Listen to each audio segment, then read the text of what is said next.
एक समय की बात है, एक वृद्ध पंडित अपनी पत्नी के साथ जीवन के कठिन दौर से गुजर रहा था। पूजा पाठ के लिए उन्हें अब कोई नहीं बुलाता था। आजकल हर कोई विश्वा पंडित को बुलाता था, जो संस्कृत और पूजा पाठ का अच्छा जानकार था।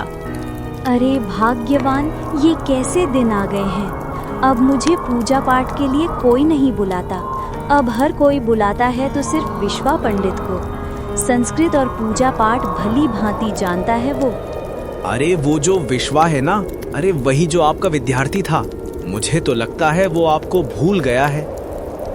अरे नहीं नहीं, उसको अपनी गुरुजी अच्छे से याद हैं। जब वो मुझे रास्ते में मिलता है तो मेरे पांव छूकर मुझे प्रणाम करता है। उसके मन में मेरे लिए श्रद्धा और भक्ति है। क्या बात होगी? क्या वो नहीं जानता कि उसके गुरुजी की क्या हालत है?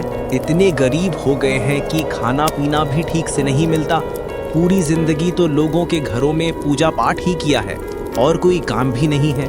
ऊपर से ये ठंड, इतनी ठंड पड़ रही है और वो हमारा हाल तक जानने नहीं आया। क्या गुरु से शिक्षा लेने का अर्थ यही होता है कि गुरु को जिंदगी भर के लिए भूल जाओ? अरे नहीं नहीं, वो हमारी हालत के बारे में नहीं जानता होगा। सच कह रहा हूँ, उसे नहीं पता होगा। लेकिन इस उम्र में लोग बूढ़े पंडित को नहीं बुलाते हैं, इसीलिए भाग्यवान हमारी हालत ऐसी है आजकल। यहाँ घर में अन्न का एक दाना तक नहीं है, ये बात तो आप अच्छे से जानती हैं। आज का तो जैसे तैसे हो जाएगा, लेकिन कल का क्या होगा ये मेरे समझ के बाहर की बात है। अब तो लगता है कि मुझे घर घर जाकर भीख मांगनी पड़ेगी। ये दिन देखने से पहले अच्छा होगा कि मैं मर जाऊं। हाँ, मैं मर जाऊं। आप एक विद्वान ब्राह्मण हैं, ऐसे में आप घर घर जाकर भिक्षा मांगे, वो भी थोड़े से चावल के लिए? इस बारे में सोचना भी मत। तो और क्या कर सकते हैं हम? हमारे घर में खाने का एक दाना भी नहीं है। सब्जी तो बहुत दूर की बात है, ना ही कोई खेत है कि जिस पर मैं खेती कर सकूं। तुम ही बताओ, ऐसे में मैं भीख मांगने के सिवा और क्या कर सकता हूँ भाग्यवान? अब हमें ऐसे ही जीना पड़ेगा। नहीं, खाने पर हम मर जाएंगे ये ज्यादा अच्छा होगा, लेकिन आप घर घर भिक्षा नहीं मांगेंगे। अच्छा ठीक है, तुम जो बोलोगी वही करेंगे। कल से हम बिना खाए रहेंगे, ऐसे ही मर जाएंगे। बाकी सब भगवान के ऊपर छोड़ देते हैं। बिल्कुल सही कहा आपने। भगवान अगर हमें जीवन देना चाहता है तो खाना भी देगा, वरना हमें मृत्यु दे देगा। एक बार में ही मर जाएंगे, बार बार मरने से तो यही अच्छा है। वैसे घर में जितना चावल है आज वो खा लेते हैं, उसके बाद किसने देखा है।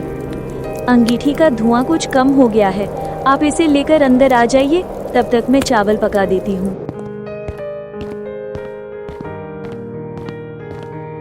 पंडित जी उदास मन से सोचते हैं, पता नहीं मैंने कौन से पाप किए थे। मैं अब इस उम्र में खाने का इंतजाम करने के लिए कहाँ जाऊंगा? क्या पता, शायद यही लिखा है हमारे भाग्य में। पत्नी गरम गरम चावल लाती है। ये लीजिए, गर्मा गर्म चावल है, इसे खा लीजिए, कल का कल देख लेंगे।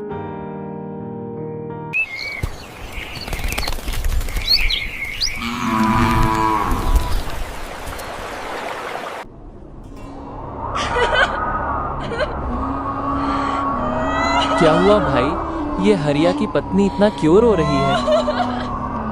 अरे भाई, तुम्हें दिखाई नहीं दे रहा? वहाँ बगल में हरिया पड़ा है, बेचारा ठंड से मारा गया। अरे भाई, ये तो बहुत बुरा हुआ। ठंड ने तो सच में अब लोगों की जान लेना भी शुरू कर दिया। हो ना हो ये सब उस श्राप की वजह से हो रहा है। जैसे जैसे साल बढ़ते जा रहे हैं, ठंड और भी बढ़ती जा रही है।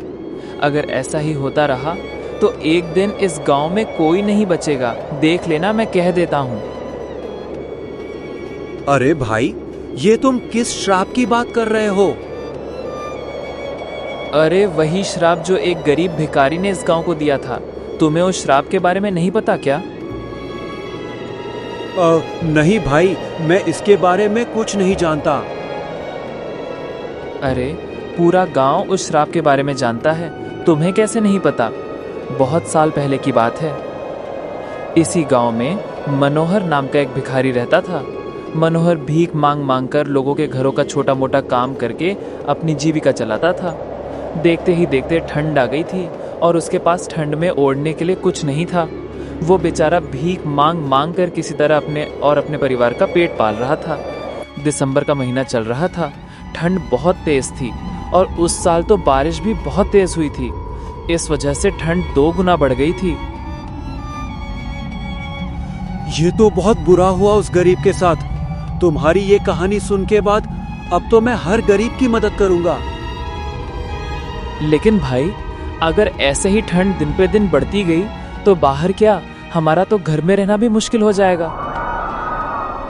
हाँ भाई, ये तो है। अब ये श्राप दिन पर दिन बढ़ता ही जा रहा है। हमें इस श्राप से निकलने का कोई मार्ग ढूंढना ही होगा। मुझे लगता है हमें इस बारे में अपने सरपंच जी से बात करनी चाहिए। गांव की परेशानी का ख्याल रखना तो उन्हीं का काम है ना। हाँ, तुम ठीक कहते हो भाई। हमें सरपंच जी से बोलना चाहिए, नहीं तो ये ठंड धीरे धीरे गांव के हर लोगों की जान ले लेगी।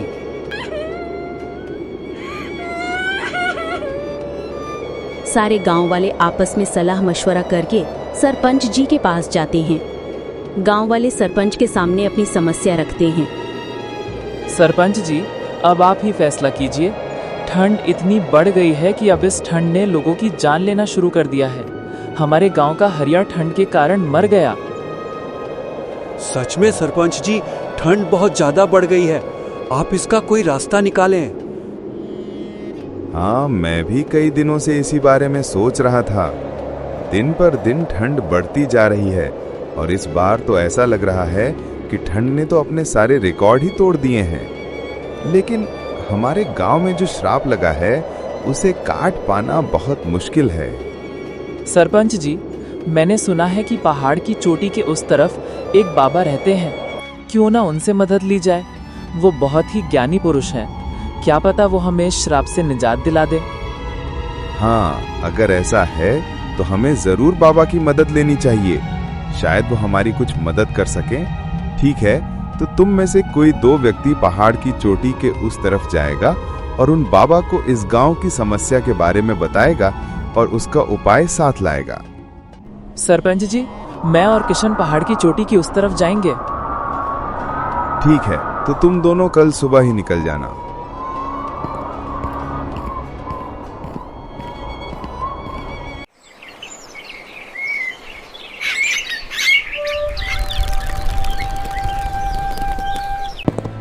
अगली सुबह बंसी और किशन पहाड़ की चोटी की तरफ निकल पड़ते हैं। वो पहाड़ की चोटी गांव से काफी दूर थी।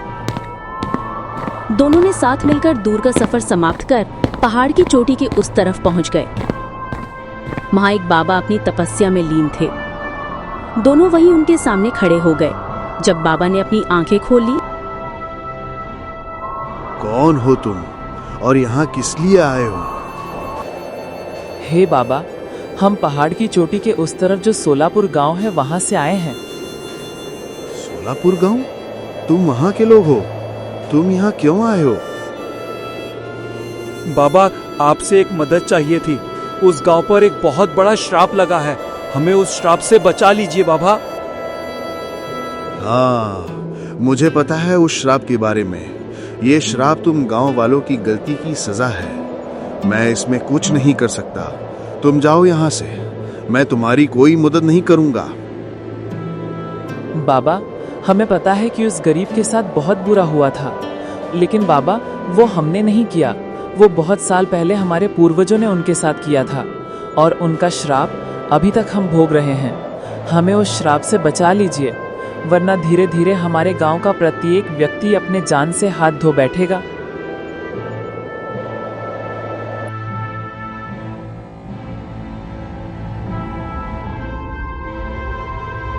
बंशी और किशन की काफी अनुरोध करने के बाद बाबा मान जाते हैं।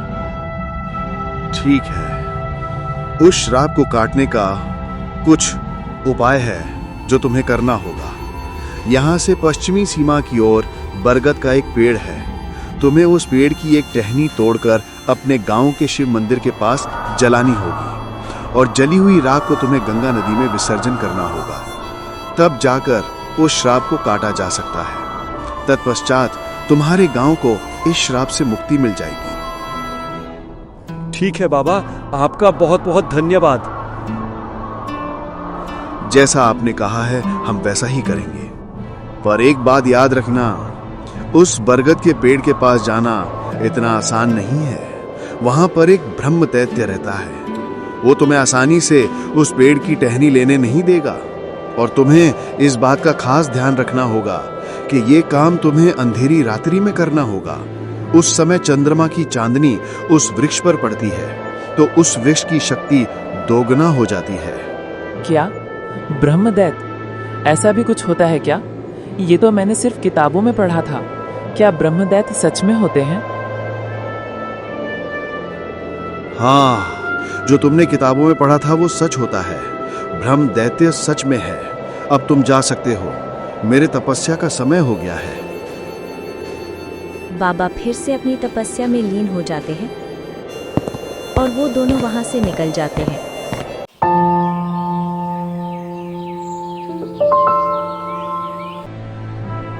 गांव में आकर उन दोनों ने सारी बात सरपंच जी को बताई।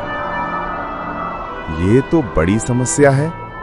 अगर ब्रह्म दैत्य सच में है तो मुझे नहीं लगता कि कोई उसके पास जाने का दुस्साहस भी करेगा, लेकिन किसी को तो उस पेड़ के पास जाना ही होगा। सेवक, तुम एक काम करो, तुम गांव में जाकर ये ऐलान कर दो कि जो भी व्यक्ति उस बरगद के पेड़ की टहनी तोड़ कर लाएगा उसे सरपंच जी 20 बीघा जमीन दान दे देंगे। ठीक है?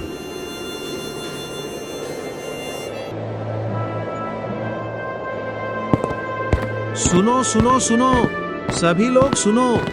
हमारे सरपंच जी ने ये घोषणा की है, जो कोई भी आधी रात को उस बरगद के पेड़ से शाखा तोड़ लाएगा, हमारे सरपंच जी उसे 20 बीघा जमीन इनाम में देंगे। सुनो सुनो सुनो, जो कोई भी उस बरगद के पेड़ की शाखा तोड़ लाएगा, सरपंच जी उसे 20 बीघा जमीन इनाम में देंगे। सुनो सुनो सुनो। 20 बीघा जमीन के लिए अपनी जान कौन देगा?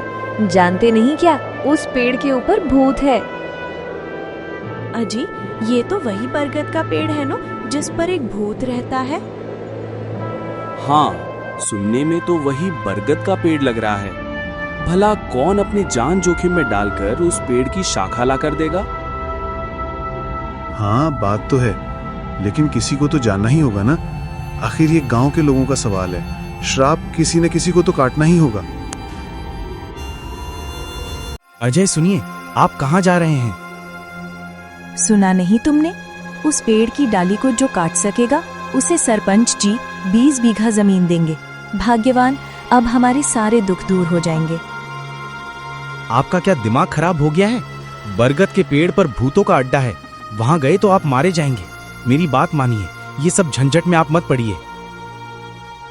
अगर मैं यहाँ बैठा रहा तो यहीं भूखा मर जाऊंगा भाग्यवान। इससे अच्छा है कि मैं एक आखिरी कोशिश करके देखूं। अगर नाकाम हुआ तो मैं मर जाऊंगा। वैसे भी यहाँ भूखे बैठ बैठकर मरने से तो अच्छा है कि मैं कोशिश करके मरूं। हे भगवान, रक्षा करो, दया करो भगवान, दया करो। तुम भगवान को याद करो, वो नहीं आने वाले। अगर उन्हें आना होता तो वो कब का आकर हमारी मदद कर देते। हम यूं भूखे ना मर रहे होते। मैं जाकर उस पेड़ के पास उन भूतों की कृपा पाने की कोशिश करता हूँ। यही एक रास्ता है।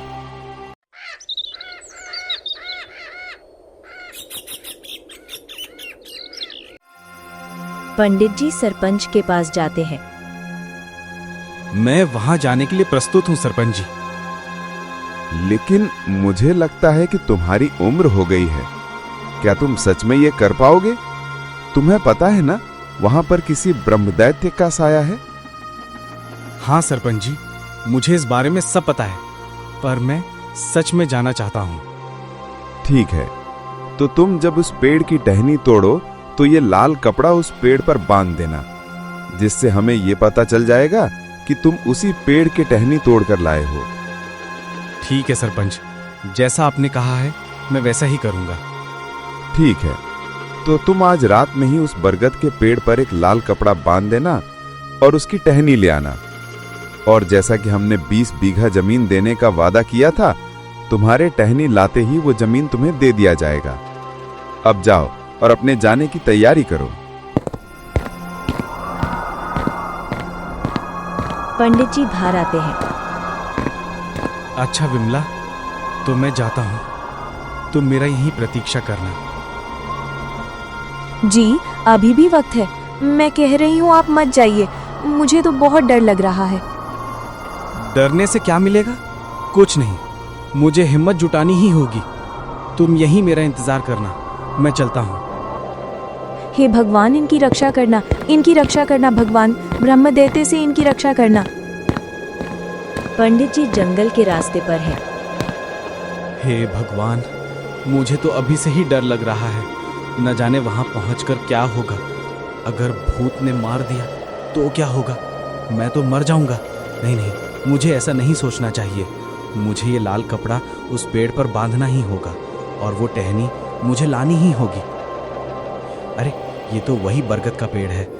अब मैं ईश्वर का नाम लेकर ये लाल कपड़ा बांध देता हूँ। मुझे ज्यादा देर नहीं करनी चाहिए। न जाने मेरी किस्मत में क्या लिखा है। हे प्रभु, रक्षा करना प्रभु। अचानक तेज हवा चलने लगती है। हे भगवान, ये अचानक कितनी तेज आंधी कहाँ से आने लगी? मुझे देर नहीं करनी चाहिए। मुझे जल्द ही इस पेड़ की टहनी पर कपड़ा बांधना होगा। हे प्रभु, रक्षा करो, मेरी रक्षा करो प्रभु। ओम नमः शिवाय, ओम नमः शिवाय।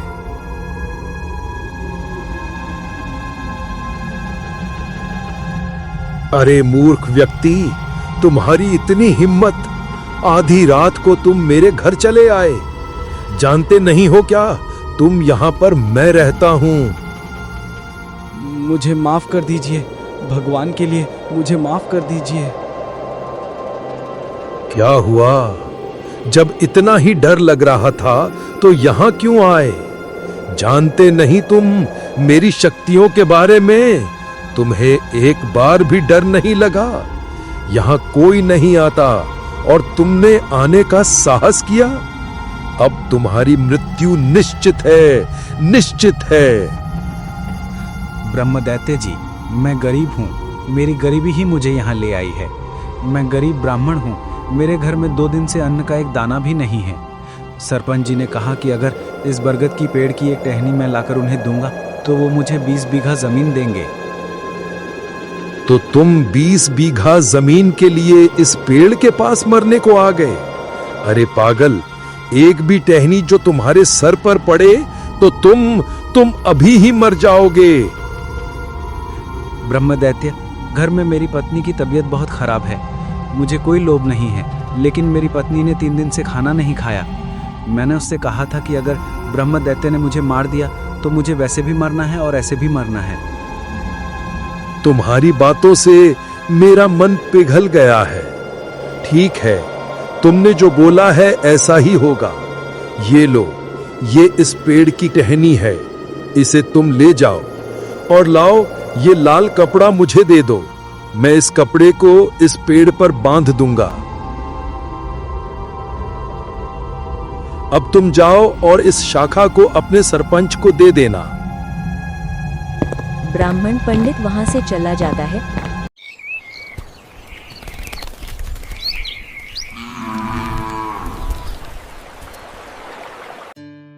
और सरपंच के पास पहुंचता है। सरपंच जी, मैं ये टहनी ले आया। अरे वाह ब्राह्मण पंडित, तुम तो सच में बहुत बहादुर हो। भला तुम इस टहनी को कैसे लाए? मुझे बताओ जरा। क्या तुम्हें वहां पर ब्रह्मदैत्य नहीं मिला? हमें बताओ जरा।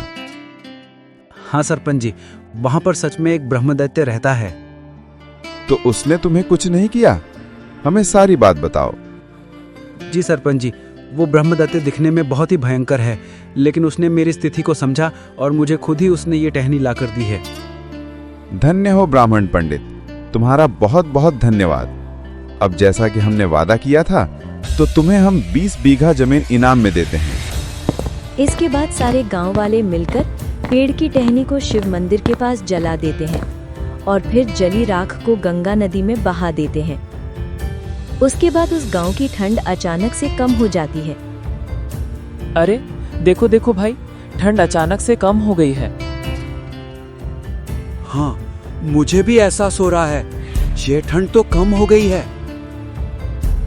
धन्य हो ब्राह्मण पंडित, तुम्हारा बहुत बहुत धन्यवाद।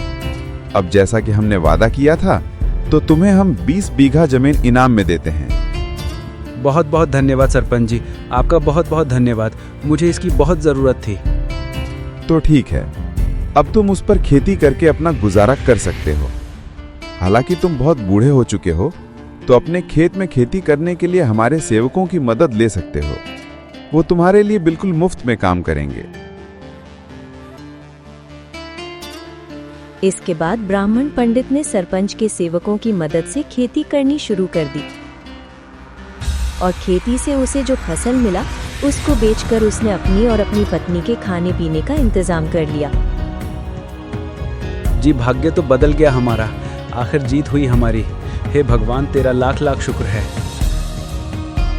भगवान की कृपा तो है ही, साथ में ब्रह्मदैत्य की भी तो कृपा है।